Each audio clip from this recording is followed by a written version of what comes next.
శుభోదయం మిత్రులారా, వార్తా కథనాలపై విశ్లేషణ కార్యక్రమం టీజీటీవీ మార్నింగ్ న్యూస్ కు స్వాగతం. నేను మీ జల్లి సత్య. ముందుగా రాష్ట్రంలో జరుగుతున్న రాజకీయ పరిణామాలను కనుక పరిశీలించినట్లయితే కాళేశ్వరం మీద విషం కక్కుతున్న ప్రభుత్వానికి నిన్నటి రోజున హరీష్ రావు గారు మాజీ నీటిపారుదల శాఖ మంత్రి పవర్ పాయింట్ ప్రజెంటేషన్ ద్వారా ఆ కుట్రలను పటాపంచలు చేసిండు.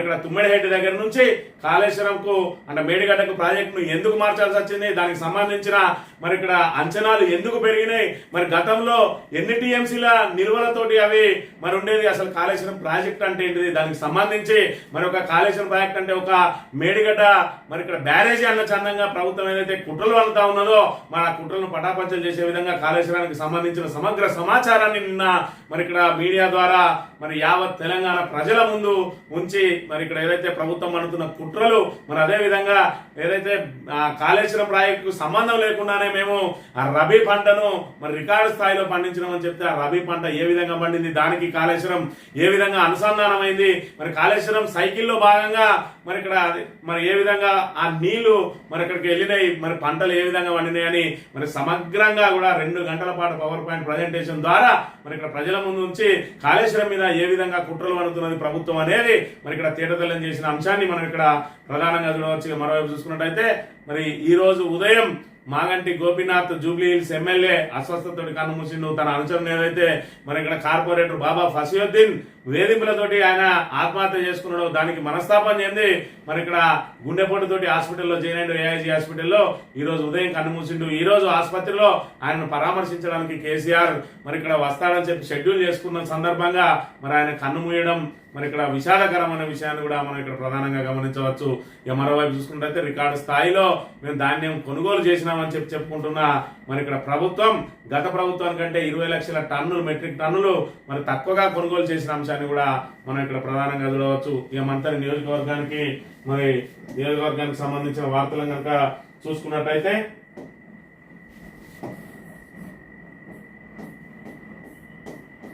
మంథనిలో ఇక్కడ ప్రభుత్వానికి వ్యతిరేకంగా నోరు విప్పిన వాళ్లను అక్రమ కేసులతోటి వేధించడం పరిపాటిగా మారింది. 2014 పూర్వం ఏ విధంగా అయితే చీకటి పాలన నియంత పాలన సాగిందో ఇక్కడ ప్రస్తుతం అదే తరహా పాలన కొనసాగుతా ఉన్నది. ఎవరెవరైతే ప్రభుత్వాన్ని ప్రశ్నిస్తారో అదేవిధంగా ఎవరైతే సోషల్ మీడియాలో పోస్టులు పెడతారో వాళ్లను అక్రమ కేసులతోటి వేధించడం నిన్నటి వరకు జరిగితే నిన్నటి నుండి ఒక కొత్త ట్రెండ్ స్టార్ట్ అయింది. ఇక్కడ ఏదైతే కాంగ్రెస్ నాయకులు ఎవరి మీద దాడులు చేసినా కేసులు కావని చెప్పి ఇటీవల రామగిరి మండలంలో ఒక ఎస్సీ సింగరేణి అధికారి మీద ఒక కాంగ్రెస్ నాయకుడు చేసుకున్నా కూడా కనీసం కేసు నమోదు చేయలేదు. అదేవిధంగా ఒక ఎంపీటీసీ భర్త మీద చేసుకున్న కేసు నమోదు చేయకపోవడంతో ఇక పోలీసులు ఏం చేస్తారులే అన్న చందంగా ఇక్కడ అధికార పార్టీ గుండాలు లేదంటే ఇసుక మట్టి మాఫియా ఇక్కడ విశృంఖలం విజృంభిస్తా ఉన్నది, భయభ్రాంతులకు గురి చేస్తా ఉన్నారు. నిన్నటి రోజున బొల్లపల్లి సంతోష్ అనే యువకుని మీద శనివారం రాత్రి కత్తులతోటి దాడి చేసి హత్యా ప్రయత్నం చేసిండ్రు. ఇక్కడ చూసుకున్నట్టయితే ఆయన చేసిన నేరం ఏంది అని అంటే ఎక్కడైతే ఇసుక ఉన్నదో ఆ ఇసుక అక్రమంగా తరలిపోతా ఉన్నది. ఖమ్మంపల్లి నుంచి గుట్టలు తరిగిపోతా ఉన్నాయి, ఎర్రమట్టి చౌర్యానికి గురైతా ఉన్నది, అదేవిధంగా ఇక్కడ దుబ్బిసుక పోతా ఉన్నది, ఇక్కడ మట్టి పోతా ఉన్నది అని చెప్పి నిత్యం ఏదైతే ప్రభుత్వ ప్రజా వ్యతిరేక విధానాలను వాట్సాప్ ద్వారా ఇక్కడ ప్రశ్నలు సంధించడంతో ఆయనను టార్గెట్ గా చేసుకుని నిన్న రోజున మూకుమ్మడిగా ఆయన మీద కత్తులతో దాడి చేసి హత్యా ప్రయత్నం చేసింది. అది ఎక్కడ జరిగింది అంటే మంత్రి పోలీస్ స్టేషన్ కు కూతవేటు దూరంలో ఇక్కడ గతంలో చూసుకున్నట్టయితే కాటారం మండల కేంద్రంలో ఇక్కడ పోలీస్ స్టేషన్ లో సంతకం ఏదైతే కండిషన్ బెయిల్ ద్వారా ఆ బెయిల్కు ఆ కండిషన్ ద్వారా సంతకం పెట్టడానికి వచ్చింది, సంతకం పెట్టడానికి వస్తానని చెప్పి పోలీస్ స్టేషన్ దగ్గరలో మాట వేసి ఆ మీద గొడ్డలతోటి హత్యా ప్రయత్నం చేసిండు. ఇలా చూసుకున్నట్టయితే మంతని నడి బొడ్డున ఇక్కడ ఆయన మీద కత్తులతోటి ఇక్కడ దాడి చేసిన పరిస్థితిని మనం ఇక్కడ చూడాలి. ఇప్పుడు ప్రస్తుతం ఆయన గోదావరి శారదా నగర్ లోని గవర్నమెంట్ హాస్పిటల్లో చికిత్స పొందుతా ఉన్నాడు. ఈ రకంగా ఏదైతే ఆ అక్రమ కేసులు బంద్ అయిపోయినాయి, ఇక దాడులు చేసినా కూడా మమ్మల్ని ఎవరేం చేయలే అన్నాయి. ఇక్కడ పోలీసుల చేతగాంతనాన్ని ఇక్కడ వీళ్ళు ఆసరాగా చేసుకొని ఏకంగా ఇక్కడ హత్యలు చేసినా మా మీద కేసులు కావు అనే స్థాయికి వేయినరు అంటే మంత్రిలో పరిస్థితులు ఏ విధంగా ఉన్నాయనేది ఇక్కడ మనం గమనించాలి. మరోవైపు శాంతి భద్రతలు పూర్తిగా క్షీణించినాయి. అసలు పోలీసులు కాంగ్రెస్ నాయకులు ఆగడాలను గాని మట్టి ఇసుక మాఫియా వైపు కన్నెత్తి చూడడానికి కూడా జంకుతా ఉన్నారు. ఎందుకంటే వాళ్ళ పోస్టింగ్లు కాపాడుకోవాలంటే ఇక్కడ వాళ్ళ వైపు కన్నెత్తి కూడా చూడకూడదు. ఒకవైపు ఇక్కడ ఏదైతే ఇక్కడ రెడ్డి చెరువు సూరాయపల్లె మరి గంగపూర్ దగ్గర ఉన్నటువంటి రెడ్డి చెరువులో యథేచ్ఛగా కేవలం 90 ట్రిప్పులకు 2700 చొప్పున ఒక్కొక్క లారీకి 90 ట్రిప్పులు 20 మెట్రిక్ టన్నుల కంటే ఎక్కువ కాదు. 2 4 6 6 2 4 4 4 8 10 12 టైర్ల బండిలో మరి ఇక్కడ ఇందులో 20 టన్నులే పోతాయా ఒకసారి ఆలోచించుకోవాలి. 40 నుంచి 50 టన్నులు మరి ఒక్కో ట్రిప్కు పోతా ఉన్నది. మరి అదే విధంగా 90 ట్రిప్పులు 2 మరి ఇటుక బట్టీల పేరు మీద తీసుకున్నారు. 2 ఇటుక బట్టీల పేరు మీద చెరి 45 ట్రిప్పులు, అంటే రోజుకు ఒక్కొక్క ఇటుక బట్టి 20 ట్రిప్పులు తీసుకుపోవడానికి అనుమతి ఉన్నది. అంటే 2 రోజులలో పూర్తి కావాల్సిన ఈ రెడ్డి చెరువులో తీసుకుపోయే మట్టి ఇప్పటికీ 13 రోజులుగా నిరాటంకంగా సాగుతూనే ఉన్నది. 90 ట్రిప్పులు మాత్రం ఉడతలేవు. మరి ఇక్కడ కింది స్థాయిలో ఉన్న ఏదైతే రెవెన్యూ అధికారులు ఆర్ఐ కాంచి మొదలు పెడితే ఆర్ఐ గాని, ఎంఆర్ఓ గాని, ఆర్డీఓ గాని, చివరికి మరి ఇక్కడ అడిషనల్ కలెక్టర్ గాని అదేవిధంగా మైనింగ్ అధికారులు గాని, ఇటు పోలీస్ అధికారులు గాని, ఇటు గ్రామ పంచాయతీ మరి సెక్రటరీ గాని ఎవరు కూడా అటువైపు కన్నెత్తి చూడకుండా మరి ఇక్కడ యథేచ్ఛగా మట్టిని దోసుకుపోతా ఉన్నారు. ఎందుకనంటే ఇది బినామీ పేర్ల మీద మరి మంత్రి అనుచరులు చేస్తా ఉన్నారు కాబట్టి వాళ్ళ వైపు తొంగి చూసి వాళ్ళ లారీలు కనుక ఆపినట్టు అయ్యంటే మరి ఇక్కడ ఏ అధికారి అయితే ఆ అధికారికి స్థానచలనం తప్పదు. మరి ఇక్కడ వాళ్లకు ఖచ్చితంగా అక్షింతలు కూడా తప్పాయి కాబట్టి అటువైపు వెళ్ళడమే మానేసిండు. పోనీ మరి ట్రిప్కి 2700 చొప్పున ఎన్ని ట్రిప్లు అవసరం ఉంటుంది, అన్ని ట్రిప్లకు పైసలు కడతారా అంటే కేవలం 90 ట్రిప్లకు కట్టి 900లకు పైగా ట్రిప్లు తీసుకుపోయిందంటే ప్రభుత్వ ఆదాయానికి ఏ మేరకు గండి కొడతా ఉన్నారు. ఈ విషయాలను ప్రశ్నిస్తే మరి ఇక్కడ ఏకంగా డైరెక్ట్ దాడులకే పాల్పడతా ఉన్నారు. మంత్రిలో భయానక వాతావరణం సృష్టిస్తా ఉన్నారు. ఇప్పటి వరకు అక్రమ కేసులతోటి వేధింపులకు ప్రయత్నం చేస్తే ఎస్సీ ఎస్టీ కేసులు ఆఖరికి మరి 70 ఏళ్ల ముసలుల మీద కూడా వాళ్ళు కంప్లైంట్లు చేసిన వాళ్ళు మరి ఇక్కడ ఏదైతే ఇసుక పోతా ఉన్నది, మట్టి పోతా ఉన్నది, మేమేమో మట్టి కోసమో మరి అప్లికేషన్ పెట్టుకుంటే మాకు పర్మిషన్ ఇస్తలేరని చెప్పి ఖమ్మంపల్లికి సంబంధించిన కుమరయ్య అనే వృద్ధుడు మరి ఎంఆర్ఓ ఆఫీస్కి పోతే ఆయననే తిట్టి ఆయన విని ఎస్సీ ఎస్టీ కేసు పెట్టిన మహాగనులు మన మంత్రి నియోజకవర్గానికి సంబంధించిన పోలీసులు. మరి అక్కడ పోలీసులు సోద్యం చూస్తా ఉంటే మరి ఇక్కడ పోలీస్ స్టేషన్లను కాంగ్రెస్ పార్టీ కార్యాలయాల్లాగా పోలీసులు కాంగ్రెస్ కార్యకర్తలాగా మారడంతో సామాన్య ప్రజలకు కానీ మరి ఇక్కడ ప్రభుత్వాన్ని ప్రశ్నించే వారికి ఇక్కడ చావు తప్పది అన్న చందంగా తయారైంది ఈ రోజు మంత్రిలో పరిస్థితులు అనే విషయాన్ని మనం ఇక్కడ గమనించాలి. ఒకవైపు యథేచ్ఛగా ఇసుక, ఒకవైపు యథేచ్ఛగా మట్టి మరి తరలించకపోతా ఉన్నారు. ఆఖరికి వీళ్ళ పరిస్థితి ఎట్లున్నదంటే మంత్రిలో ఇటు సామాజిక వైద్యశాల, ఇటు మున్సిపల్ మరి ఆఫీసు 2 పనులు ఏకకాలంలో జరుగుతా ఉన్నాయి. మరి ఇక్కడ మున్సిపల్ ఆఫీసులోకి తవ్విన దానిలో మొరం పోయడానికి గుంజబడి నుంచి తీసుకొని వస్తా ఉన్నారు. సామాజిక వైద్యశాలలో 12 ఫీట్ల మేర మరి తవ్వుతా ఉన్నారు. అందులో ప్యూర్ కాకి మొర వెళ్తా ఉన్నది. దాన్ని ఏమో బయటికి విక్రయిస్తా ఉన్నారు. అంటే ఏ మేరకు మట్టి దోపిడీ జరుగుతా ఉన్నది, ఆ దోపిడీకి ఎవరు అండదండలు అందిస్తా ఉన్నారు అనేది మంత్రి ప్రజలు మరి ఇక్కడ తెలుసుకోవాలి. ఎవరైతే మరి ఇక్కడ ప్రశ్నించే వాళ్ళే అతి తక్కువగా ఉన్నారు, వాళ్ళను భయభ్రాంతులకు గురి చేస్తా ఉన్నారు. చివరికి మరి హత్య చేయడానికి కూడా వెనుకాడడం లేదు. మంత్రి నియోజకవర్గంలో అంటే మంత్రి నియోజకవర్గంలో చీకటి పాలన, నియంత పాలన ఏ రకంగా సాగుతా ఉన్నది. మరి ఎంత బయట చూస్తాంటారు స్వచ్ఛమైన నాయకుడు అనుకుంటారు. ఆయన స్వచ్ఛమైన నాయకుడు. ఆయన ఎక్కడ కూడా నోటితోటి ఏదో ఇప్పుడు ఆయన అనుచరులతోటి అన్ని చేయిస్తాడు. చివరికి వస్తే అవసరమైతే అనుచరులను మరి ఇక్కడ కోతి ఏదైతే మన వాగు దాటేటప్పుడు లేదంటే నది దాటేటప్పుడు తన పిల్లలను నెత్తి మీద పెట్టుకొని తిరుగుతాడట.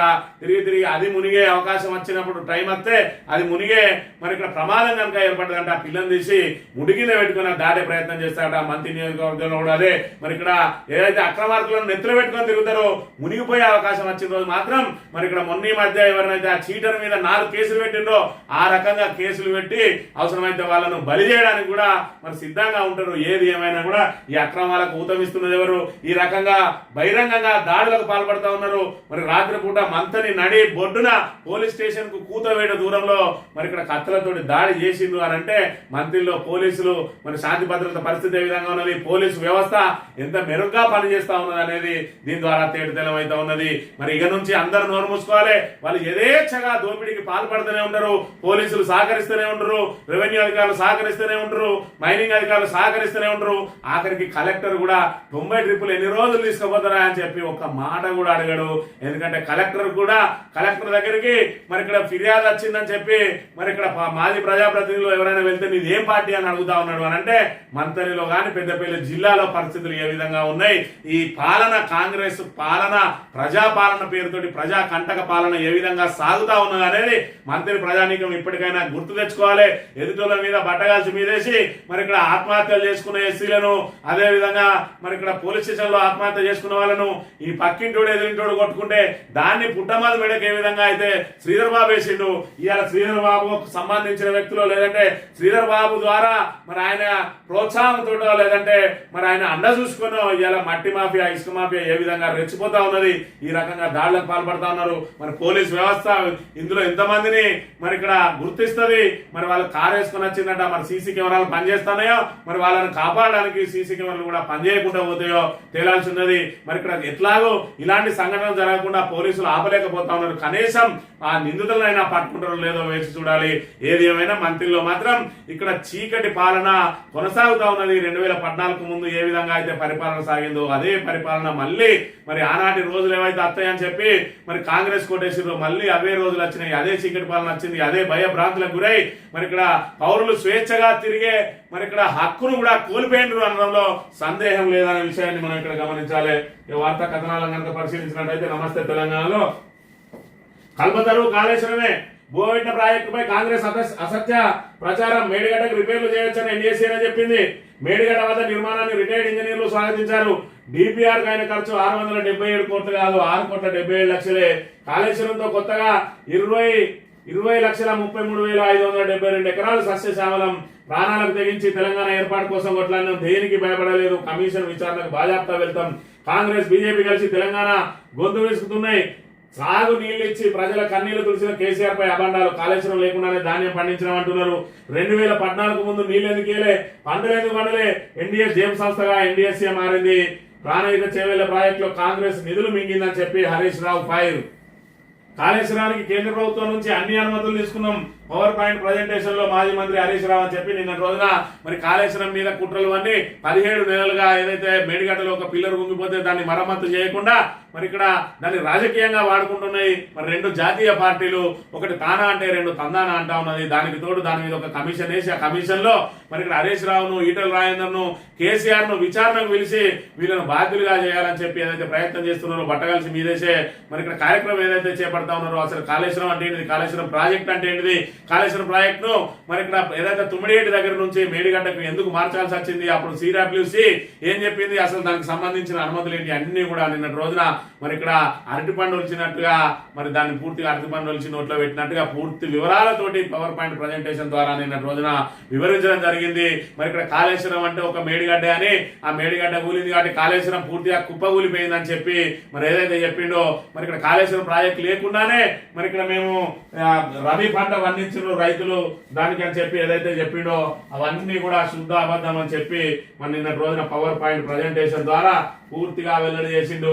మరి ఇక్కడ చూసుకున్నట్టయితే ముందుగా అసలు కాళేశ్వరం అంటే ఏంటి, పదే పదే రేవంత్ రెడ్డి గారు కాళేశ్వరం కుప్పకూలిపోయింది అని ఒక స్టాండర్డ్ డైలాగ్ కొడుతూ వస్తా ఉన్నాడు. వాస్తవానికి కాళేశ్వరం అంటే 3 బ్యారేజీలు, 15 రిజర్వాయర్లు, 19 సబ్ స్టేషన్లు, 21 పంప్ హౌస్లు, 203 కిలోమీటర్ల టనెల్లు, 1531 కిలోమీటర్ల గ్రావిటీ కెనాలు, 98 కిలోమీటర్ల ప్రెషర్ మెయిన్, 141 టీఎంసీల సామర్థ్యం కలిగిన రిజర్వాయర్లు, 530 మీటర్ల ఎత్తుకు నీటిని ఎత్తిపోసేటువంటి వ్యవస్థ, 240 టీఎంసీల నీటి వినియోగం. ఇది మొత్తం కాళేశ్వరం యొక్క సమాహారం. అయితే ఈ మధ్య కాలంలో మీరు చూస్తే ఇది మొత్తం కాళేశ్వరం యొక్క సమగ్ర స్వరూపం. మీరు గమనిస్తే ఇందులో యాక్చువల్ తమ్మిడిహట్టి ఆ పైన, దిస్ ఈస్ తమ్మిడిహట్టి. ఈ తమ్మిడిహట్టి దగ్గర నీళ్లు లేకపోతే మనం తమ్మిడిహట్టి ఈ సోర్స్ నుంచి ఇక్కడ ఎల్లంపల్లికి నీళ్లు తెచ్చుకునే ప్రొవిజన్ ఉండేది. తమ్మిడిహట్టి నుంచి ఎల్లంపల్లికి నీళ్లు అవకాశం లేదు కనుక, నీళ్లు తక్కువ ఉన్నాయి కనుక తమ్మిడిహట్టి నుంచి మనం మేడిగడ్డకు రావడం జరిగింది. This is Medigadda, this is Annaram, then this is Sundilla. Sundilla నుంచి మనం ఎల్లంపల్లికి తెచ్చుకుంటాం. మారింది ఓన్లీ ఒకటే సిస్టమ్. తమ్మిడిహట్టి నుంచి ఎల్లంపల్లికి నీళ్ళు వచ్చే బదులు మేడిగడ్డ నుంచి ఎల్లంపల్లికి నీళ్లు తెచ్చాం. కాళేశ్వరం కుప్పగూలింది అని చెప్పి కేవలం మేడిగడ్డ బ్యారేజ్ మీద ఏదైతే మరి ఇక్కడ దాన్ని బూచిగా చూపెడతా ఉన్నాడో 3 బ్యారేజీలు 15 రిజర్వాయర్లు 19 సబ్స్టేషన్లు 21 పంప్ హౌజులు 203 కిలోమీటర్ల సొరంగాలు 1531 కిలోమీటర్ల గ్రావిటీ కెనాల్స్ 95 కిలోమీటర్ల ప్రెజర్మెంట్స్ 141 టీఎంసీల స్టోరేజ్ కెపాసిటీ 530 మీటర్ల ఎత్తుకు లిఫ్ట్ 240 టీఎంసీల నీటి వినియోగం ఇవంతా కలిస్తే కాళేశ్వరం సమాహారం. మరి ఒక్క మేడిగడ్డ బ్యారేజీలో ఒక పిల్లర్ కుంగితే 1,00,000 కోట్లు ఏ విధంగా వృధా అయినాయి అనేది మరి ఇక్కడ ప్రభుత్వం చేస్తున్న దుష్ప్రచారానికి ప్రతీకగా నిలుస్తుందనే విషయాన్ని కూడా మనం ఇక్కడ ప్రధానంగా గమనించాలి. ఈ రకంగా మరి ఆయన అబద్ధాలతోటి ప్రచారం ఏదైతే చేస్తున్నారో దాన్ని పూర్తి స్థాయిలో పవర్ పాయింట్ ప్రజెంటేషన్ ద్వారా మరి ఇక్కడ తేట తెల్లం చేసిండు. మరి ఇక్కడ అదే విధంగా ఏదైతే ఆ బ్యారేజ్ కుంగిందో ఆ ఒక కుంగిన పిల్లర్ లో ఏదైతే 7వ బ్లాక్ దాన్ని తక్షణం రిపేర్ చేయాలని చెప్పి ఎన్డీఎస్ఏ కూడా రిపోర్ట్ ఇచ్చింది. మరోవైపు చూసుకున్నట్టయితే ఎన్డీఎస్ఏ మరి ఇక్కడ ఆగమేఘాల మీద ఏదైతే అక్టోబర్ లో కుంగిందో వెంటనే 2 రోజులలో మరి అక్కడికి ఎన్డీఎస్ఏ ఎందుకు వచ్చింది? రాష్ట్ర ప్రభుత్వం కోరితే ఎన్డీఎస్ఏ వచ్చి తన సలహాలు ఇవ్వాలి. కానీ కేవలం అక్కడ కేంద్ర ప్రభుత్వం మరి అక్కడ ఏదైతే బీజేపీ ఉన్నదో తక్షణం దాన్ని పంపించి ఏదైతే ఎన్నికల్లో లబ్ధి పొందడానికి బీఆర్ఎస్ మీద బట్టగాల్సి మీదేసే కార్యక్రమంలో భాగంగా ఆ రోజు ప్రతిపక్షంగా ఉన్నటువంటి కాంగ్రెస్ మరి కేంద్రంలో అధికారంలో ఉన్న బీజేపీ రెండు కూడా కుట్రలు అన్ని మరి ఎన్డీఎస్ఏని పంపించింది. ఎన్డీఎస్ఏ రిపోర్టు 2 రోజులలో ఇచ్చింది. మరి ఏమని ఇచ్చింది? ఆ బ్యారేజీ పనికి రాదన్న సందర్భంగా ప్రాథమిక రిపోర్ట్ ఇచ్చింది. ఆ తర్వాత మళ్ళీ ఎంపీ ఎలక్షన్ల ముందు మధ్యంతర నివేదిక ఇచ్చింది. మరి బీఆర్ఎస్ రజతోత్సవ సభ జరుగుతుందనగా పూర్తి స్థాయి నివేదిక ఇచ్చింది. మరి ఇక్కడ దానికి స్ట్రాటజీ ఏమున్నది అంటే మరి ఇక్కడ దానికి మరి ఏదైతే వాళ్ళను ఆ ఎన్డీఎస్ఏ రిపోర్ట్ నే మేము అంగీకరించమని చెప్పి ఒకవైపు ఎల్ఎన్టీ సంస్థ ఇంటర్నేషనల్ కి సంబంధించిన సంస్థ అంగీకరించమన్నతోటే ప్రభుత్వం తెల్లముఖం వేసిన పరిస్థితిని కూడా మనం ఇక్కడ గమనించాలి. మరోవైపు చూసుకున్నట్టయితే ఎన్డీఎస్ఏకు హెడ్ ఎవరన్నాయనంటే ఏదైతే పోలవరం ప్రాజెక్టు మరి మొట్టమొదట దాన్ని కట్టే సమయంలో సీఈఓగా ఉన్నాడో అది కొట్టుకుపోయిన దానికి మరి బాధ్యత వహించాల్సిన ఆయననే ఈరోజు ఎన్డీఎస్ఏకు అధిపతిగా ఉన్నాడు. మరి అక్కడ పోలవరం కొట్టుకపోతే ఎన్డీఎస్ఏ పోదు, ఇక్కడ ఎస్ఎల్బీసీ కూలితే మరి ఇక్కడ ఎన్డీఎస్ఏ పోదు, అదేవిధంగా సుంకిశాల కూలితే ఎన్డీఎస్ఏ లేదు. బీహార్ లో 4 రోజులకు ఒక మరి బ్రిడ్జి కూలుతుంది. ఎక్కడా కూడా మరి ఏ విచారణలు ఉన్నాయి. ఇక్కడ చూసుకున్నట్లయితే కేంద్ర రాష్ట్ర ప్రభుత్వాలు ఈరోజు కుట్రవన్నీ కాళేశ్వరం మీద బట్టగాల్సి మీదేసి ఇవాళ తెలంగాణకు జీవధార లాంటి మరి ప్రాజెక్టును మరి పూర్తి స్థాయిలో నిర్వీర్యం చేసే కుట్రలు పడతా ఉన్నాయి. ఒకవైపు బీజేపీ తన సొంత లాభం కోసం ఏదైతే తమిళనాడులో పాగా వేయడానికి గోదావరి నీటిని ప్రాణహిత నీటిని తీసుకెళ్లడానికి బనకచెర్ల ప్రాజెక్టును మరి ఇక్కడ ఏపీకి ఆ బనకచెర్ల ప్రాజెక్టు మంజూరు చేసి దానికి జాతీయ హోదా కల్పించి దానికి కేంద్రం నిధులిచ్చి ఆ దానికి కావేరీ నదిని అనుసంధానం చేసి కావేరీ నది ద్వారా మరి ఇక్కడ తమిళనాడుకు నీళ్లు తీసుకుపోవడానికి మరి అది రాజకీయ లబ్ధి కోసం బీజేపీ ప్రయత్నం చేస్తా ఉంటే ఇక్కడ కాళేశ్వరం లాంటి బృహత్తరమైన ప్రాజెక్టును 3 సంవత్సరాల్లోనే ప్రపంచంలోనే అతి పొడవైన ప్రాజెక్టును కట్టి ఇవాళ తెలంగాణ ప్రజల్లో సుస్థిర స్థానం సంపాదించుకున్న బీఆర్ఎస్ ను బదనాం చేసి బట్టగాల్సి మీదేసి మరి పూర్తి స్థాయిలో బీఆర్ఎస్ విఫలమైందని చెప్పి మరి ఇక్కడ లబ్ధి పొందడానికి ఇక్కడ కాంగ్రెస్ ప్రభుత్వం ప్రయత్నం చేస్తా ఉన్నది. మరి 2 ప్రభుత్వాలు కూడా మరి తెలంగాణ ప్రజానీకానికి సాగునీటి కొరత తాగునీటి కొరతకు మరి కుట్రలు వనుతా ఉన్నాయి. దీని ద్వారా మరి నష్టపోయేది తెలంగాణ ప్రజలే అన్న విషయాన్ని మర్చిపోయి కేవలం రాజకీయ చదరంగం ఆడుతా ఉంటే మరి ఇక్కడ నేతలు మరి ఏం చేస్తున్నట్టు బీజేపీ నాయకులు ఏం చేస్తా ఉన్నారు, కాంగ్రెస్ నాయకులు ఏం చేస్తా ఉన్నారు అంటే మరి వాళ్ళ అధిష్టానం ఏం చేస్తా ఉన్నదో వాళ్ళకు వంత పాడుతా ఉన్నారు. మరోవైపు బనకచెర్ల కనుక పూర్తయినట్టయితే అక్కడ ప్రాణహిత నీటికి అదేవిధంగా గోదావరి నీటికి అలకేషన్ వచ్చే అవకాశం ఉంటుంది. దాంతో మన వాటా కూడా తగ్గే అవకాశం ఉంటుంది. ఇప్పటికైనా ప్రభుత్వం కుట్రలు మానుకొని దాన్ని ఖచ్చితంగా మరి రిపేర్ చేయాలి. రిపేర్ చేయడానికి ఎల్ఎన్టీ సంస్థ ఆల్రెడీ ముందుకు వచ్చింది. తమ సొంత ఖర్చుతో చేస్తా అన్నా కూడా ప్రభుత్వం చేయనీయకుండా కేవలం బీఆర్ఎస్ ప్రభుత్వాన్ని మరి గత ప్రభుత్వాన్ని బదనాం చేయడానికే ప్రయత్నం చేస్తున్నది తప్ప ఎట్టి పరిస్థితుల్లో కూడా మరి ఆ కాళేశ్వరం ప్రాజెక్టును పునరుద్ధరిస్తే అది పూర్తిగా బీఆర్ఎస్ కే పోతుంది ఆ క్రెడిట్ తప్ప తమకు రాదు అనే కుట్రతోటే ఉన్నది. ఈ 3 సంవత్సరాలు కూడా అది మరి ఇక్కడ పూర్తి స్థాయిలో పూర్తి అయిద్దా కాదా అన్న సందంగా ఉన్నది. ఎందుకంటే అన్నారం గాని సుందిలకు గాని చెక్కు చెదరని ఆ 2 బ్యారేజీలను కూడా గేట్లు ఎత్తేసి పూర్తిగా గోదావరిని ఎడారిగా మార్చిన చరిత్ర కాంగ్రెస్ పార్టీ అనే విషయాన్ని మనం ఇక్కడ గమనించాలి. తెలంగాణ కల్పతరు కాళేశ్వరం ప్రాజెక్టుపై కొంతకాలంగా కాంగ్రెస్ చేస్తున్న దుష్ప్రచారాన్ని బీఆర్ఎస్ తిప్పికొట్టింది. అబద్ధాల ప్రాతిపదికగా కాంగ్రెస్ నేతలు పనిగట్టుకుని వ్యాప్తి చేస్తున్న అసత్యాలను వేస్తున్న నిందలను బద్దలు కొట్టింది. తెలంగాణ జీవధార కాళేశ్వరంపై కాంగ్రెస్ కుట్రలు కుతంత్రాలను సాగునీటి శాఖ మంత్రి హరీష్ రావు తుత్తునియలు చేశారు. శనివారం తెలంగాణ భవన్ లో పార్టీ వర్కింగ్ ప్రెసిడెంట్ కేటీఆర్ సమక్షంలో పార్టీ సీనియర్ నేతలందరి ముందు హరీష్ రావు కాళేశ్వరంపై 1.5 గంటల పాటు పవర్ పాయింట్ ప్రజెంటేషన్ ఇచ్చిండ్రు. ఇక కుసమేడిపోయిందంటే మహారాష్ట్ర అంగీకరించకపోవడం, నీటి లభ్యతలైన సిడబ్ల్యూసీ తేల్చి చెప్పడం, వన్యప్రాణి సంరక్షణ సమస్యలు తలెత్తడం, రిజర్వాయర్ల సామర్థ్యం సరిపోలేదని తేలడం, కారణాల దృష్ట్యా తుమ్మిడిగడ్డ నుంచి ప్రాజెక్టు మేడిగడ్డకు మార్చాల్సి వచ్చిందని హరీష్ రావు అరటిపండు వచ్చినట్టు చెప్పిన విషయం యావత్ తెలంగాణ ప్రజానీకానికి అర్థమైంది. కానీ ఒక్క ప్రస్తుత నీటిపారుదల శాఖ మంత్రి ఎవరైతే ఉన్నారో మరి ఇక్కడ ఉత్తమ్ కుమార్ రెడ్డి ఆయనకు మాత్రం అర్థమైతలేదు. రామాయణం అంతిని రామునికి సీతమైంది అన్నట్టు మొత్తం పవర్ పాయింట్ ప్రజెంటేషన్ అంతా చూసిండు పాపం. చూసి తుమ్మిడిగడ్డ నుంచి మళ్ళీ మీరు కాళేశ్వరంకి ఎందుకు వచ్చిరని అంటాడు. అంటే నిద్ర పోయేటోని లేపచ్చు, కానీ నిద్ర నటించటోని లేపరాదు. మరి ఇక్కడ పూర్తి స్థాయిలో తెలుసు తుమ్మిడిగడ్డ దగ్గర నీటి లభ్యత లేదు. మరి ఇక్కడ ఏదైతే కాంగ్రెస్ ప్రభుత్వం కట్టడానికి ప్రయత్నం చేసిందో మహారాష్ట్ర తీవ్రంగా వ్యతిరేకించింది. తమకు ముంపు పెరుగుతుంది కాబట్టి మరి 148 అడుగుల ఎత్తు వరకు మాత్రమే కట్టాలని చెప్పి ఏదైతే ఆంక్షలు విధించిందో దాంతో మనకు పూర్తి స్థాయిలో నీరు వచ్చే అవకాశం లేదు కాబట్టి మరి దాన్ని అక్కడికి మార్చేసిండ్రు. అయినా కూడా ఆ విషయాలన్నీ దాచేసి మళ్ళీ అడిగింది అడిగిరా పాస్ వల్ల భాషగా అన్నట్టు మళ్ళీ కూడా మరి ఎందుకు అక్కడికి మార్చిందో అని చెప్తా ఉన్నారు. అంటే యావత్ తెలంగాణ ప్రజానీకానికి అర్థమైనా కూడా మరి ఇక్కడ ఈ ప్రిపేర్ అయ్యి రాని మంత్రి ఎవరైతే ఉన్నారో మొన్న బంకచెర్ల మీద కూడా మరి బంకచెర్ల సంగతి ఏంటంటే ఇంకా మేము దాన్ని స్టడీ చేయలే అంటాడు. మరి స్టడీ చేయకుంటే ఏం బిగుతున్నట్టు ఇక్కడ ఒకవైపు మన నీటిని జలచర్యం చేయడానికి అక్కడ అక్రమ ప్రాజెక్టులు కడతా ఉంటే మన దగ్గర మన నీటి అవసరాల కోసం మనకున్న హక్కును కాపాడుకోవడానికి కాళేశ్వరం ప్రాజెక్టు పెడితే అనేక కేసులు వేసిండు చంద్రబాబు నాయుడు.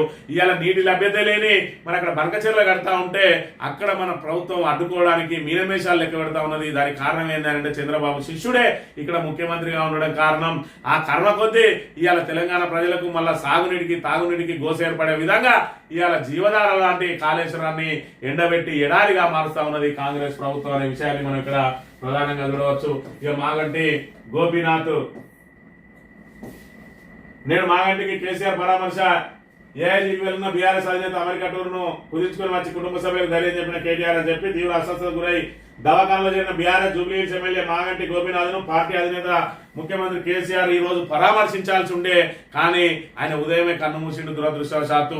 మరి ఆయన అనుచరుడు ఎవరైతే ఉన్నారో సర్దార్ అని ఆయన అనుచరుడు మరి ఇక్కడ కాంగ్రెస్ కార్పొరేటర్ బాబా ఫసీయుద్దీన్ వేధింపులు తాళలేక ఆత్మహత్యకు పాల్పడితే ఆయన మనస్తాపం చెప్పి మరి ఇక్కడ గుండెపోటుకు గురై ఆసుపత్రిలో చేరితే వెంటిలేటర్ మీద చికిత్స పొందుతూ ఈ రోజు ఉదయం మరి మృత్యువాత పడ్డాడు. ఈ రోజు ఆయనను పరామర్శించడానికి షెడ్యూల్ పెట్టుకున్నాడు కేసీఆర్, కానీ ఆయన మృతదేహాన్ని చూడాల్సి వస్తా ఉన్న పరిస్థితిని మరి ఇక్కడ మనం ఇక్కడ గమనించాలి. ఒక దయనీయ స్థితిలో ఆయన మరి ఇక్కడ మృత్యువాత పడడం మరి ఇక్కడ జూబ్లీహిల్స్ ప్రజలతో పాటు యావత్ తెలంగాణ రాష్ట్ర ప్రజలను కూడా మరి ఇక్కడ విషాదంలో నింపిన పరిస్థితి కూడా మనం ఇక్కడ గమనించాలి. నేనే మంత్రివర్గం ఇస్తారన్నమాట. కేబినెట్ లో మార్పులకు అధిష్టానం ఓకే, 3-4 చోటు ఓసీ బీసీ ఎస్సీ ఎమ్మెల్యేలకు ప్రాధాన్యం. సుదర్శన్ రెడ్డి వాకిలి శ్రీహరి పేర్లు ఖరారు. తెరపైకి అనూహ్యంగా స్పీకర్ గడ్డం ప్రసాద్ పేరు. మంత్రి పదవి కోసం ఎమ్మెల్యే వివేక్ పట్టు ఇవ్వకుంటే ప్రత్యామ్నాయం తప్పదని హెచ్చరిక అని చెప్పి నేడు మంత్రివర్గ విస్తరణ జరగబోతుందని చెప్పి సూత్రప్రాయంగా అన్ని పత్రికలు కూడా రాసినాయి. అందులో భాగంగా 12 ముహూర్తం పెట్టుకున్నారట.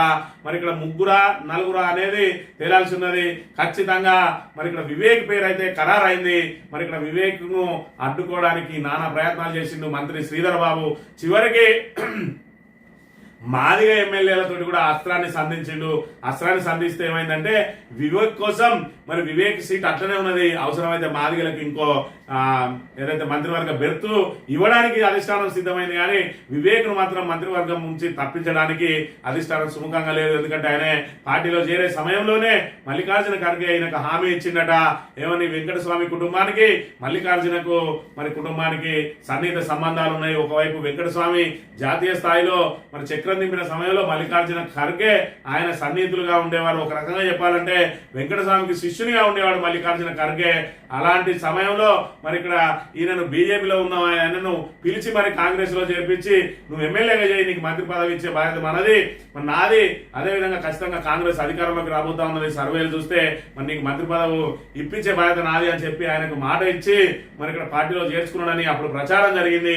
మరి ఇలా ఎంత అడ్డు తగిలినా శ్రీధర్ బాబు ఎంత అడ్డు తగిలినా ఎన్ని అస్త్రాలు వేసినా ఆఖరికి మాదిగా ఎమ్మెల్యేలను ముందర పెట్టి మరి ఇక్కడ ఈయన అడ్డుకునే ఎస్సీలలో మరి ఇక్కడ మాదిగకే ఇయ్యాలని ప్రయత్నం చేసిన ఎస్సీలలో ఇంకొక మంత్రి పదవిని పెంచుతున్నారు తప్ప మరి ఇక్కడ ఎమ్మెల్యే వివేక్ ను పక్కకు తప్పిస్తలేరు అని అంటే మరి అధిష్టానం దగ్గర వివేక్ మాట ఏ విధంగా నడుస్తా ఉన్నది, ఈయన అడ్డుకునే ప్రయత్నాలకు ఏ విధంగా గండిపడింది. మరి ఇక్కడ చూడాలి. ఖచ్చితంగా వివేక్ మంత్రి పదవి కనుక వచ్చినట్టయితే శ్రీధర్ బాబుకు చుక్కేదిరైనట్టే మనం ఇక్కడ భావించాల్సి ఉంటది. మొత్తానికైతే శ్రీధర్ బాబు చేయబట్టి ఒక మాదిగా ఎమ్మెల్యేకి అయితే మరి ఇక్కడ మంత్రి పదవి రాబోతా ఉన్నది. అది కూడా మరి ఇక్కడ చూసుకున్నట్టయితే ఉమ్మడి కరీంనగర్ జిల్లా నుంచే వచ్చే అవకాశం ఉన్నాయి కాబట్టి దానికి కూడా శ్రీధర్ బాబుకు మరి ఇక్కడ అది ఆశీర్వాదంగానే మారుతుంది. ఎందుకంటే తన సహచరులుగా వేరే మంత్రులు ఉంటే ఓర్వడు శ్రీధర్ బాబు, ఇప్పటికే పొన్నం ప్రభాకర్ ఉంటేనే ఆయన కంటగింపుగా మారింది. ఇప్పుడు మరో ఎమ్మెల్యే ఉమ్మడి కరీంనగర్ నుంచి ఉండడం, పక్కనే మళ్ళీ ఇటు వివేక్ ఉండడం ఆయనకు మరి ఇక్కడ సంకటంగానే మారే అవకాశం ఉన్నదనే విషయాన్ని అయితే మనం గమనించాలి. ఇక పోలీసుల మీద కాంగ్రెస్ నాయకులు ఒక మహిళా ఎస్ఐ మీద కూడా ఛాతీ మీద చేతులేసి దుబ్బే కాడికి పోయింది అని అంటే పోలీసు వ్యవస్థ ఎంతో దిగజారిందనే విషయాన్ని మనం ఇక్కడ గమనించవచ్చు. పోలీసులను కాంగ్రెస్ నాయకులు లెక్కకే చేయడం లేదు, కార్యకర్తలు లెక్కకే చేయడం లేదు. వీళ్ళు ఏదైతే పోస్టింగ్ల కోసం వాళ్ళు ఇళ్ల చుట్టూ పడిగాపులు కాస్తా ఉన్నారో వీళ్ళని హీనంగా చూస్తా ఉన్నారు. ఒక మహిళా ఎస్ఐని తాగుబోతూ మరి ఇక్కడ ఛాతీలో చెయ్యేసి దొబ్బిండు, ఆమె మీద దురుసుగా మాట్లాడితే ఆమె చెయ్యెత్తింది, చెయ్యెత్తడంతోటే ఛాతీలో చెయ్యేసి దొబ్బిండు అని అంటే కాంగ్రెస్ కార్యకర్తలు పోలీసులను మరి పోలీసు వ్యవస్థ ఎంత దిగజారింది, పోలీసులు అంటే ఎంత గౌరవప్రదంగా ఉండేది, శాంతి భద్రత పరిరక్షణలో మరి ఇక్కడ గత 10 సంవత్సరాల పాటు ఎంత కఠినంగా ఉన్నారు. ఇవాళ చూసుకుంటే శాంతి భద్రత పరిరక్షించాల్సి వచ్చినా, నేరాలను అదుపు చేయాల్సి వచ్చినా, నేరం చేసింది ఎవరు, ఆయన పార్టీ ఏంటిది అని చెప్పి తెలుసుకొని అక్కడికి పోయి స్పందించాల్సిన దుస్థితి ఈ రోజు తెలంగాణ పోలీసులకు ఏర్పడ్డదనే విషయాన్ని మనం ఇక్కడ చూడవచ్చు. మహిళా ఎస్ఐపై చేసి ఛాతిపై నెడుతూ దుర్భాషలాడిన కాంగ్రెస్ నాయకులు.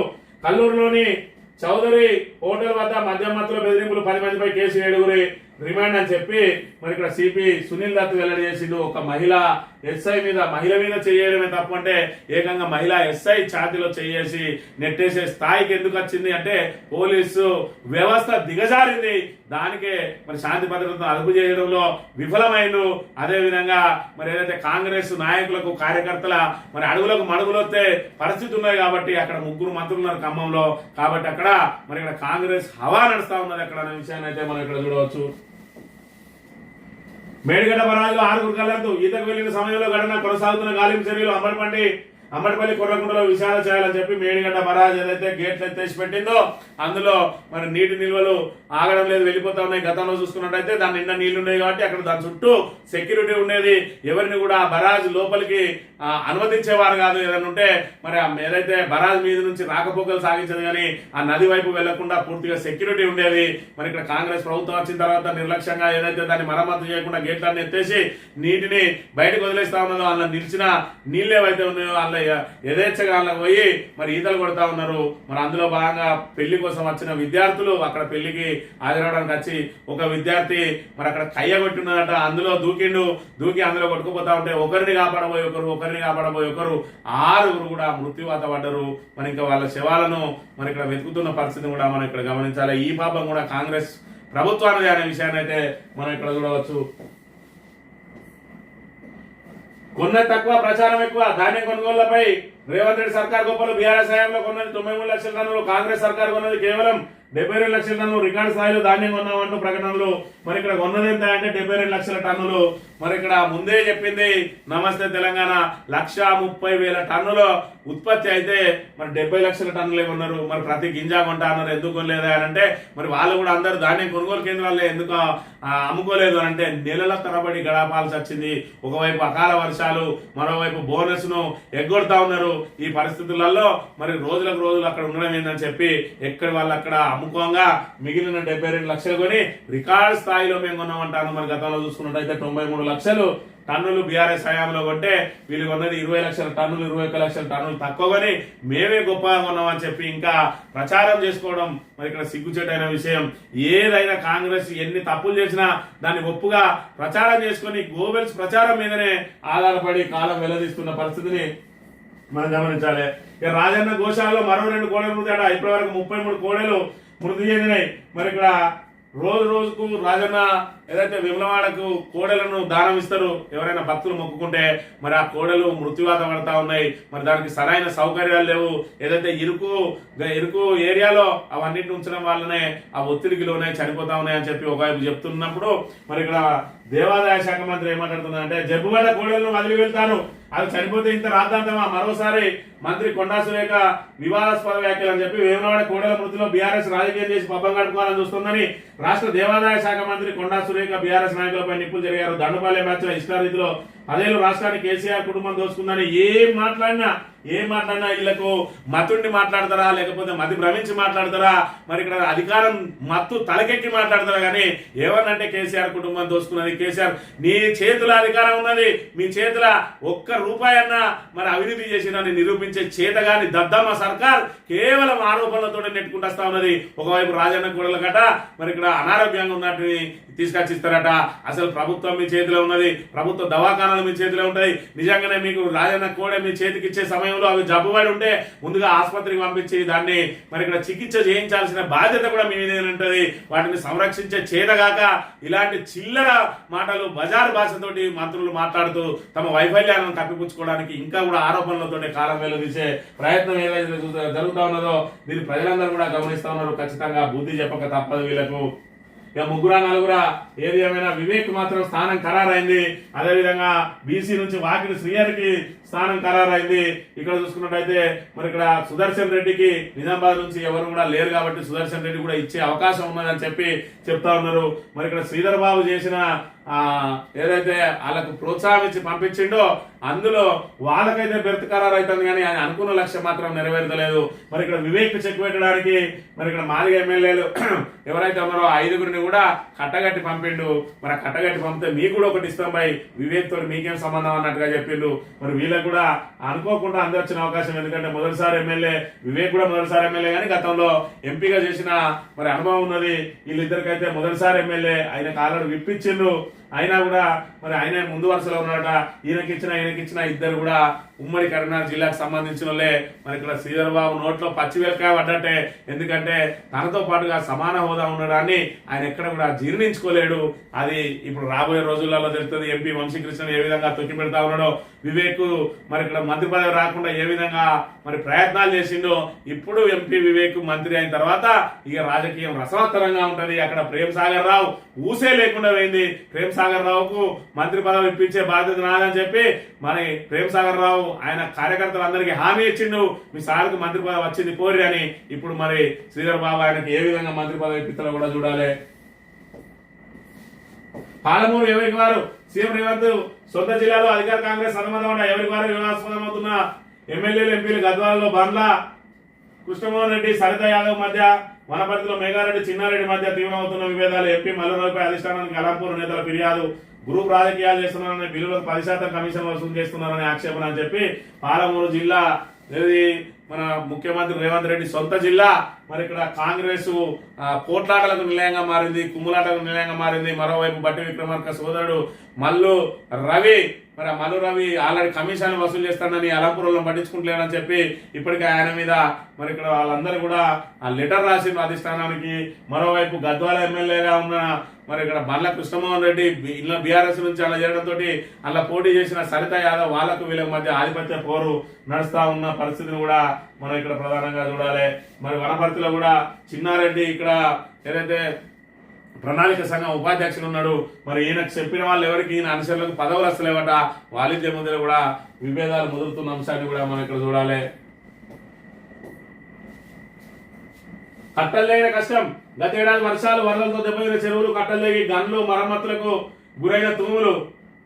వానాకాలం వచ్చిన పూర్తిస్థాయిలో జరిగిన రిపేర్లు నేటి నుంచి మృగశిర కార్తే ముమ్మరావనున్న వ్యవసాయ పనులు. ఊరు కలదప్పిందట.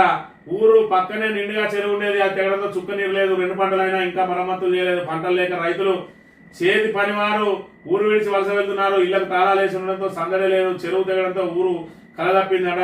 మహబూబాద్ జిల్లా నెల్లికుదురు మండలం రావిరాల చెరువు కట్ట తెగి మరి 1.5 ఏళ్ళైనా కూడా ఇప్పటి వరకు ఈ చెరువు కట్టకే మరి ఇక్కడ వాళ్ళు అడ్డుకట్ట వేయలేకపోతా ఉన్నారు. వీళ్ళు ఇంకా కాళేశ్వరం మేడిగడ్డ ప్రాజెక్టుకు మరి 7వ బ్లాక్ను పునరుద్ధరించి ఆ ప్రాజెక్టును వినియోగంలో తీసుకొస్తారని చెప్పి ఆశించడం అయితే అత్యాశ అవుతుంది అనే విషయాన్ని కూడా మనం గమనించాలి. ఇక నేడే విస్తరణ వివేక్ మంత్రి పదవి ఖాయం. మరి ఇక్కడ శ్రీధర్ బాబు పుణ్యమా అని అడ్డూరు లక్ష్మణ్కో కవంపల్లి సత్యనారాయణకో కూడా మరి ఇక్కడ రాబోతా ఉన్నది మంత్రి పదవి అనే విషయాన్ని మనం ఇక్కడ గమనించాలి. కాళేశ్వరం మంటలట ఈడు కోడిగుడ్డు మీద ఈకలు వీకే మరి రాధా కిట్టి గారు రాసిన వార్త. నిన్నటి రోజున యావత్ తెలంగాణ రాష్ట్రం అంతా కూడా మరి ఏదైతే వాళ్ళు చెప్పిన అంశాలనే మరి ఇక్కడ పూర్తి స్థాయిలో అసలు దానికి అనుమతులు ఏంది, దానికి సంబంధించింది కేంద్రమే అనుమతులు ఇచ్చిన తర్వాత కాళేశ్వరం ప్రాజెక్ట్ అయింది. డిపిఆర్ మీద కూడా అనేక ఆరోపణలు చేసిరు. 677 కోట్లని 677 లక్షలను కోట్లు చేసి విష ప్రచారం చేసిండ్రు. అదేవిధంగా అంచనాలు పెరిగినాయి అని అంటారు. మరి ఇక్కడ పెద్ద ఎత్తున రిజర్వాయర్ల మరి ఇక్కడ దాని సామర్థ్యం పెంచిండ్రు. అదేవిధంగా మొన్నటికి మొన్న మరి ఇక్కడ రేవంత్ రెడ్డి ప్రకటించిండు ఇంటిగ్రేటెడ్ స్కూల్స్ అని ప్రకటించి మరి ఇక్కడ ప్రొసీడింగ్ వచ్చే వరకే 85 కోట్లు 200 కోట్లు అయింది. మరి ఇక్కడ చూసుకున్నట్టయితే మరి కాళేశ్వరం మరి బృహత్తరమైన ప్రాజెక్టు కట్టడాన్ని అతి తక్కువ ఖర్చుతో కట్టిండు. ఇదే కాళేశ్వరం మరి ఇక్కడ కాంగ్రెస్ కనుక మొదలు పెట్టుంటే 3 లక్షల కోట్లు అయ్యేది. ఎందుకంటే మూసి ప్రక్షాళన కోసం ఏదైతే మొట్టమొదలు మాట్లాడిండో 50,000 కోట్ల నుంచి ఇప్పటికి అది మీద డిపిఆర్ కూడా మొదలు కాలేదు. 150,000 కోట్లకు వచ్చింది. అది డిపిఆర్ కి పట్టాలు ఎక్కే వరకు అది కూడా 3 లక్షల కోట్లు అవుతుందో మరి తెలియని పరిస్థితి. అసలు కాళేశ్వరం మీద వీళ్ళు ఎవరికైనా మాట్లాడే అర్హత ఉన్నదా అనే విషయాన్ని మరి ఇక్కడ ఈ రాధా కిటికంతో సహా మిగతా వాళ్ళందరూ కూడా గుర్తు చేసుకోవాలి. బీజేపీ మహా రిగ్గింగ్, మహారాష్ట్రలో మ్యాచ్ ఫిక్సింగ్ తో గెలుపు, ప్రజాస్వామ్యం రిగ్గింగ్ కాదు బ్లూ ప్రింట్. రేపు బీహార్ లోనూ జరిగేది ఇదే. రాహుల్ తప్పుడు కథనాలకు బ్లూ ప్రింట్ రాహుల్ వ్యాఖ్యలు అంటున్నానంట. కాంగ్రెస్ నేత వ్యాఖ్యలు ఖండించిన ఈసీ బీజేపీ మహా రిగ్గింగ్ అన్న మహారాష్ట్రలో రిగ్గింగ్ పాల్పడి గెలిచిందని చెప్పి మరి ఆడదాకా మధ్యలో కూడా అన్న సందంగా మారింది ఇవాళ రాహుల్ గాంధీ పరిస్థితి. మరి ఇక్కడ వాళ్ళు నిజంగానే రిగ్గింగ్ వాళ్ళతో పాడితే నీకు మరి గత 2 సార్లు కూడా కనీసం ఏదైతే ప్రతిపక్ష హోదా రాలేదు, ఈసారి ప్రతిపక్ష హోదా వచ్చింది. మరి కాంగ్రెస్ ను కథమే చేసిన వాళ్ళు ఆ జరిగే ఉంటే ఇవాళ పూర్తిగా ఆయన వ్యాఖ్యలు ఈసీని అవమానించడమే. ప్రపంచం దృష్టిలో మన ఎన్నికల వ్యవస్థను ఇక్కడ విమర్శల పాలు చేసి ప్రపంచం దృష్టిలో మనలా చిన్నబుచ్చే ప్రయత్నం చేస్తా ఉన్నాడు, మనల్ని దిగజార్చే ప్రయత్నం చేస్తా ఉన్నాడు. ప్రజల అభిమానం పొందాలి కానీ మరి ఇలా ఆరోపణలతోటి ఏదైతే కాంగ్రెస్ కు అలవాటే ఉన్నది కింది స్థాయి నుంచి పై స్థాయి దాకా 10 సంవత్సరాల పాటు పారదర్శకంగా నిర్వహించిన ప్రభుత్వం మీద ఇవాళ రేవంత్ రెడ్డి ప్రభుత్వం తన అసమర్థ పాలనను తన పాలన వైఫల్యాన్ని కల్పించుకోవడానికి రోజు ఏ విధంగా అయితే ఆరోపణలు చేస్తుందో ఈయన మరి ఇక్కడ ఏదైతే ఆయన ఓటమిని మరి అంగీకరించలేక మరి ఇక్కడ ఈ ఎదుటోళ్ళ మీద ఈ రకమైన బురదజల్లే ప్రయత్నాలు, మరి స్వతంత్ర వ్యవస్థ అయినటువంటి ఈసీ మీద కూడా ఇలాంటి అవాకులు చెవాకులు పెరగడం ఇది ఎంతవరకు సమంజసమైన విషయాన్ని కూడా గమనించాలి. ఈనాడు దినపత్రిక విషయానికి వస్తే మంత్రివర్గ విస్తరణ ఎక్కడ చూసినా ఖచ్చితంగా వాకిడి శ్రీహరి వివేక్ పేర్లు అయితే ప్రధానంగా కనబడతా ఉన్నాయి. మరి శ్రీధర్ బాబు ద్వారా అడ్డూరు లక్ష్మణ్ కుమార్ కనుక మంత్రి అయితే వీళ్ళిద్దరి మధ్యలో త్వరలో మళ్ళా వేరు కుంపటి ప్రారంభం కాబోతుంది. మరి ఇక్కడ ఇప్పటికే పొన్నం ప్రభాకర్ రావడంతో పొన్నం ప్రభాకర్ కు మొన్న మధ్య జన్మదిన వేడుకలు చేసినట్ట మంత్రిలో, దాంతో ఆయన పత్త కట్టయింది. మరి ఇక్కడ రేపు అడ్డూరు లక్ష్మణ్ కుమార్ ను ఇప్పటిదాకా తన అనుసరణ ఎట్లా పెట్టుకున్నాడో మంత్రి అయిన తర్వాత మరి ఏదైతే ఎంపీ వంశీకృష్ణకి ఏదైతే జరిగిందో రాబోయే కాలంలో అడ్డూరు లక్ష్మణ్ కుమార్ ను కూడా అదే విధంగా చేయబోతున్న విషయాన్ని కూడా మనం చూస్తాం. మరి ఆ విషయాన్ని కూడా 5 మావోయిస్టు మృతి, ఇంద్రావతి నేషనల్ పార్క్ లో కొనసాగుతున్న ఎదురుకాల్పులు. 5వ తేదీ నుంచి 7 ఎన్కౌంటర్, 5వ తేదీ నుంచి ఇప్పటి వరకు 7 ఎన్కౌంటర్ జరిగిందట. మావోయిస్టుల ఏరువేత కార్యక్రమం అయితే జరుగుతూ ఉన్నది. ఇప్పటికైనా మావోయిస్టులు మరి ఇక్కడ మూస పద్ధతిని మరి వదిలేయాలి. ఆయుధం ద్వారానే స్వరాజ్యం వస్తుంది, లేకపోతే ఆయుధం ద్వారానే హక్కులు కల్పించబడతాయి అన్నది అవన్న పాత మాట. ఇక పూర్తిగా ఓటు ద్వారానే మనం ప్రజాస్వామ్యాన్ని పరిరక్షించుకోగలం, హక్కులను కాపాడుకోగలం.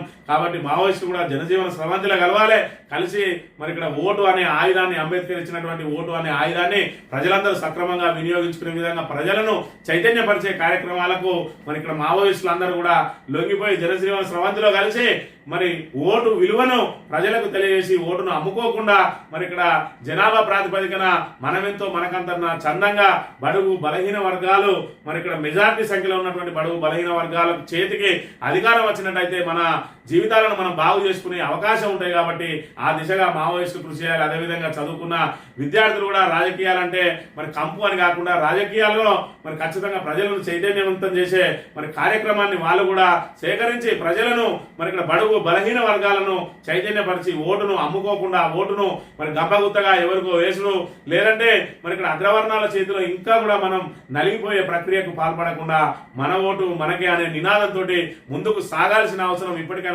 స్వతంత్రం వచ్చిన 77 ఏళ్ల తర్వాత కూడా ఇంకా బడుగు బలహీన వర్గాలు మరి ఆర్థికంగా అభివృద్ధి చెందకపోవడానికి కారణం మన చేతికి రాజ్యాధికారం రాకపోవడం అనే విషయాన్ని గమనించాలని కోరుతూ ఇది ఈ రోజు మార్నింగ్ న్యూస్. తిరిగి వెళ్తాం. Thank you very much.